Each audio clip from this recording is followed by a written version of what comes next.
दोस्तों, पाकिस्तान के हालात पर जो भी पाकिस्तान मीडिया में बातचीत होती है वो सब आपको तो चैनल पर मिल जाएगी।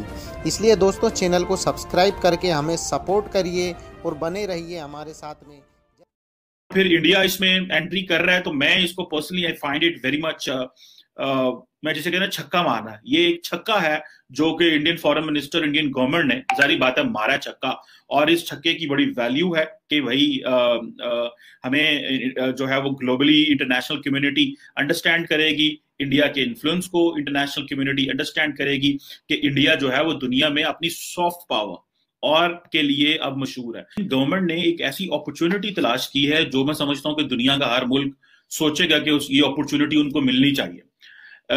इंडिया कुछ अरसे से अपनी पॉलिसी में जो ग्लोबल इंस्टीट्यूशंस हैं उनको लेके आ रहा है, और जो अपनी वैल्यूज हैं या जो अपनी चीजें हैं वो इंटरनेशनल इंस्टीट्यूशंस तक लेके जा रहा है। इसको हम इंटरनेशनल पॉलिटिक्स में बोलते हैं, ये जो मल्टीलैटरल वर्ड है, जो मल्टीलैटरल फोरम्स हैं, उनका इस्तेमाल कर रहा है ताकि वो अपनी आउटरीच स्टैब्लिश कर सके और दुनिया को बता सके कि इंडिया जो है वो एक जो ग्लोबल सिस्टम है, इंटरनेशनल ऑर्डर है, उसमें कितना इंपॉर्टेंट प्लेयर है। क्योंकि इंडिया अपने आप को ये बात कर रहा है कि वो यूएन सिक्योरिटी काउंसिल की जो परमानेंट सीट है उसके वो कैंडिडेट है। अच्छा, इसके लिए आपको क्या करना होगा? इसके लिए आपको वो वैल्यूज, वो स्ट्रक्चर, वो सिस्टम समझना पड़ेगा जिसमें इंडिया अपना रोल प्ले करेगा और दुनिया को बताएगा हम क्या कर रहे हैं। आज जो इंपॉर्टेंट चीज वो ये है कि जो इंडिया के फॉरेन मिनिस्टर हैं जयशंकर साहब, जो कि पूरी जिंदगी उन्होंने फॉरेन सर्विस में काम किया है, उन्होंने जो स्टेटमेंट जारी की, उन्होंने ये कहा कि इंडिया जो है वो 2 लाख वैक्सीन जो है, 2 लाख कोविड-19 की डोजेज जो है वो यूएन पीस कीपर्स को देगा। अच्छा, ये बड़ी इंटरेस्टिंग चीज है कि जो यूएन पीस कीपर्स हैं वो पूरी दुनिया में तकरीबन 12 पीस कीपिंग ऑपरेशंस हैं अक्रॉस द वर्ल्ड, जो कि यूनाइटेड नेशंस का जो डिपार्टमेंट है, department of peace operation, UN peace keeping के तहत काम करता है, जो कि तकरीबन जिसमें 95,000 के करीब यूएन पीस कीपर्स काम कर रहे हैं। अब ये बहुत बड़ा नंबर है ये जो यूएन पीस कीपर्स का, और तकरीबन अगर आप ये समझें कि दुनिया की 121 जो ममालिक हैं, 121 ममालिक जो हैं वो यूएन पीस कीपिंग मिशन में अपना रोल प्ले कर रहे हैं, और पाकिस्तान भी उन ममालिक में से है जो कि सबसे ज्यादा यूएन पीस कीपर्स में अपने ट्रूप्स भेजता है। सो टेक्निकली इंडिया की जो वैक्सीन होगी वो पाकिस्तानी सोल्जर्स को भी लगेगी क्योंकि वो यूएन के तहत आ रही है। सो इंडिया की वैक्सीन जो है वो पाकिस्तानी पीस कीपर्स को भी लगेगी। मुझे अब याद तो नहीं एग्जैक्ट नंबर कि कितने पाकिस्तानी पीस कीपर्स और कहां कहां मिशन में है, लेकिन ये एक बहुत बड़ी डेवलपमेंट है। अच्छा, इंडिया इस हवाले से ये कह रहा है कि भाई हमने जो है वो तकरीबन जो कि जिसे कहते हैं कि 2 लाख के करीब डोजेस तो देनी है, क्योंकि उसके लिए उनके पास जो ऑलरेडी मौजूद हैं 95,000 के करीब हैं। तो इंडियन इस ऑफर की वजह से यूनाइटेड नेशंस के जो जनरल सेक्रेटरी हैं जनाब एंटोनियो गुटरेस, उन्होंने इसको बड़ा वेलकम किया। और जारी बात है, ये काम तो अमेरिका को करना चाहिए था, ये काम तो इंग्लैंड को करना चाहिए था, ये काम तो यूरोपियन यूनियन को करना चाहिए था, लेकिन समहाउ इसमें इंडिया ने अपना वो जो मल्टीलैटरल सिस्टम है, जो यूएन में अपना परमानेंट सीट चाहता है, उसको स्टैब्लिश करने के लिए ये काम किया। अभी देखा जाए तो इंडिया इससे पहले ये कह चुका है कि हम जो है वो इंडिया जो है वो अपनी जो क्रिटिकल मेडिकल मेडिसिन हैं और डायग्नोस्टिक किट्स हैं, वेंटिलेटर्स जो हैं, वो तकरीबन 150 ममालिक को बेच चुका है। और मजे की बात है कि उस 150 ममालिक में से भी जो 80% वो चीजें बेच चुका है वो ग्रांट बेसिस पे है। सो इट मींस इंडिया की जो मेडिकल इंडस्ट्री है वो बहुत बड़ी है और वो बहुत ज्यादा काम कर रहे हैं। इससे पहले इंडिया जो अपनी 300 मिलियन लोगों को ऑलरेडी जो है वो हेल्थ वर्कर्स को और बाकी लोगों को वो वैक्सीनेशन जो है वो शुरू कर चुका है, और 70 लाख के करीब लोगों को ऑलरेडी हो चुका है। अच्छा, मजे की बात यह है कि इंडिया ऑलरेडी 25 ममालिक में अपनी कोविड वैक्सीन भेज चुका है और मजीद 49 ममालिक में ये वैक्सीन भेज रहा है, जिसमें वो यूरोप भी आता है, लैटिन अमेरिका है, कैरेबियन है, फिर साउथ ईस्ट एशिया है, पैसिफिक आइलैंड्स हैं, और बहुत सारी जो है वो जगह हैं जहां पे इंडिया ये चीजें अपनी वैक्सीनेशन जो है वो बेच रहा है। और जहां जहां भी यूएन के लोग बैठे हुए हैं उन सबको ये वैक्सीनेशन मिलेगी। और 121 ममालिक, जैसे मैंने आपको पहले बताया कि वो उनको ये उनके लोग जो हैं वो पीस कीपिंग मिशंस में मौजूद हैं। सो इंडिया के लिए एक बहुत बहुत बड़ी ये एक माइलस्टोन है। अच्छा, अगर देखा जाए इंडिया जो है वो मल्टीलैटरल सिस्टम का कैसे हिस्सा बन रहा है और किस तरह अपना इन्फ्लुएंस प्ले कर रहा है, अगर इसको देखा जाए तो इससे पहले ये this is not the first time. India इससे पहले यूनाइटेड नेशंस को इस्तेमाल कर चुका है अपनी सॉफ्ट पावर के लिए, और वो किस तरह, मिसाल के तौर पे इंटरनेशनल योगा डे। सो 21 जून को आई थिंक जो है वो ये एक इंटरनेशनल योगा डे मनाया जा रहा है। अच्छा, उससे पहले अगर देखा जाए तो 21 जून से पहले देखा जाए तो आपको ये भी पता होगा कि इंडिया जो है वो अक़वाम मुत्तहिदा के फोरम से ही नॉन वायलेंस डे भी मनाता है।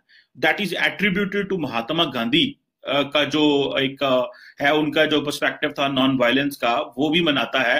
एंड वो 2 अक्टूबर जो है, ठीक है जी, जो कि बर्थडे थी महात्मा गांधी साहब की, international day of non violence जो है मनाता है और पूरी दुनिया में मनाया जाता है। अच्छा, इसे हम बोलते हैं, अगर मैं पॉलिटिक्स की लैंग्वेज को, इसे बोलते हैं टॉप डाउन अप्रोच। यानी कि आपने एक ग्लोबल इंस्टीट्यूशन पकड़ा, उस इंस्टीट्यूशन को आपने अपनी वैल्यू स्ट्रक्चर बताया और कहा कि ये कितना इंपॉर्टेंट है इंटरनेशनल नॉन वायलेंस डे, ये हमारी तारीख रही है। हम फिर इंडिया ने अपने आप को नॉन अलाइन भी रखा है काफी देर, और एक पॉलिसी रखी, हालांकि सपोर्ट तो लेते रहे लेकिन नॉन अलाइन रखा। तो वो जो एक पॉलिसी है, वो जो बड़े बड़े जार्गन्स हैं, बड़े बड़े जो लफ्ज हैं, उनका इस्तेमाल जब इंडिया करता रहा तो उसको उन्होंने कहना शुरू कर दिया हम तो नॉन वायलेंस हैं, क्योंकि गांधी साहब ये कह रहे थे, तो it was very huge success for India.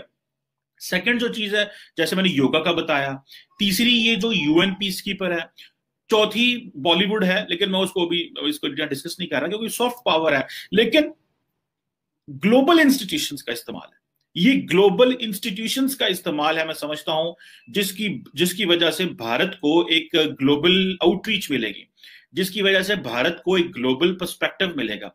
अच्छा, अक़वाम मुत्तहिदा तो जारी बात है इससे वो सारी वैक्सीन लेगा ही। अब ये लोगों के जहन में आएगा कि जितने भी बाकी जो यूएन के अदारे हैं उनको भी वैक्सीनेशन दी जाए, और हो सकता है कि वो भी इंडिया ही वो वैक्सीनेशन दे दे। 2 लाख डोजेस तो ऑलरेडी वो उन्होंने प्रॉमिस कर लिया कि हम भेज रहे हैं, और उन्होंने सबसे पहले ऑफर किया है। और मजे की बात है कि पूरी दुनिया के जो लोग हैं उन्होंने इस ऑफर को एक्सेप्ट किया है, और उन्होंने ये कहा है कि हम भाई इसको थैंक यू करते हैं इंडिया का। जो मैं समझता हूं कि इंडिया की जो सॉफ्ट पावर है उसके हवाले से वो बहुत ज्यादा इंपॉर्टेंट है, क्योंकि इंडिया पहले भी अपनी सॉफ्ट पावर जो है उसको इंप्लीमेंट करता रहा है। और दूसरा ये है कि जो कोवैक्स है, जो global initiative to develop, purchase and delivery vaccine worldwide है, उसके तहत भी इंडिया अपनी वैक्सीनेशन जो है वो यूनाइटेड नेशंस को और जो बड़े बड़े अदारे हैं उनको दे रहा है, ताकि वो जो वैक्सीनेशन है वो हम जैसे कहते हैं ना, अच्छे तरीके से पूरी दुनिया में डिस्ट्रीब्यूट हो सके। सो ये एक ऐसा एक मैं समझता हूं कि इंडिया को एक एज मिला है, और इंडिया की लीडरशिप ने ये एज लिया है। सो इस तरह की चीजों का जो फायदा होता है वो at the end of the day, भले वो योगा हो, भले वो नॉन वायलेंस डे का मनाया जाना हो, भले इस तरह यूएन पीस कीपर्स को ये जो है देना, वैक्सीन देना हो, लेकिन इसका समहाउ डेफिनेटली इसका एडवांटेज तो इंडिया को है। और इससे जो सबसे बड़ी चीज है वो ये है कि इंडिया की जो मेडिकल इंडस्ट्री है वो बड़ी प्रमोट होगी, जो फार्मा कंपनी है वो बहुत ज्यादा प्रमोट होगी, और इंडिया जो है वो अपने आप को कहता है जी we are the pharmacy of the world. ठीक है जी, क्योंकि हम तो पूरी दुनिया में जो ग्लोबल वैक्सीन चैलेंजेस हैं उसको हम कर रहे हैं, पूरा करने की कोशिश कर रहे हैं जहां जहां वैक्सीन चाहिए। और मजे की बात है पाकिस्तान भी बहुत सारी अपनी वैक्सीनेशन इंडिया से मंगवाता है, और हमारे लिए बहुत बड़ा चैलेंज बन गया था। सो इंडियन सॉफ्ट पावर को समझना पड़ेगा, इंडिया के इंस्टीट्यूशनल फ्रेमवर्क में जो एंट्री कर रहा है उसको समझना पड़ेगा। इंडिया का जो एक ग्लोबल जो एक मल्टीलैटरल वर्ल्ड है उसमें जो अपनी इन्फ्लुएंस और उसमें अपनी स्पेस बनाने के लिए जो इंडिया इन चीजों को इस्तेमाल करेगा। मिसाल के तौर पे जब भी दुनिया में जब यूनाइटेड नेशंस का इजलास होंगे, जब भी G20 की बात होगी, जब भी इंडिया वहां बैठेगा तो इंडिया सबसे पहले कहेगा जी देखो हमने पेंडेमिक में ये किया, फलां कहेगा जी हमने पेंडेमिक में ये किया। अच्छा, इंग्लैंड, अमेरिका, बाकी यूरोपियन ममालिक करें तो ठीक है, वो तो जारी बात है पहले भी करते रहे हैं, लेकिन India is a new entry into all this.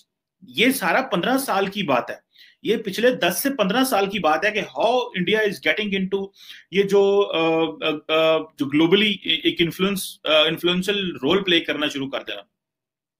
तो ये जो हेल्थ केयर एक बहुत बड़ी इंपॉर्टेंट इशू है, और फिर इंडिया इसमें एंट्री कर रहा है, तो मैं इसको personally I find it very much मैं जिसे कहना छक्का मारना, ये एक छक्का है जो कि Indian foreign minister, Indian government ने जारी बात है मारा छक्का।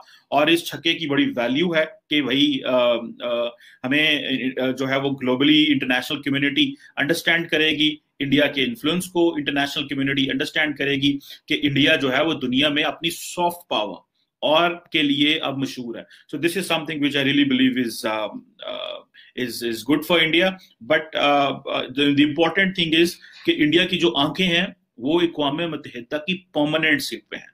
This is what we have to understand. India की आंखें अक़वाम मुत्तहिदा की परमानेंट मेंबर सीट के ऊपर हैं। That is what India is working for and that is what India is in. दोस्तों, पाकिस्तान के हालात पर जो भी पाकिस्तान मीडिया में बातचीत होती है वो सब आपको तो चैनल पर मिल जाएगी। इसलिए दोस्तों, चैनल को सब्सक्राइब करके हमें सपोर्ट करिए और बने रहिए हमारे साथ में। जल्दी ही एक और नया वीडियो लेकर आएंगे। तब तक के लिए धन्यवाद। जय हिंद।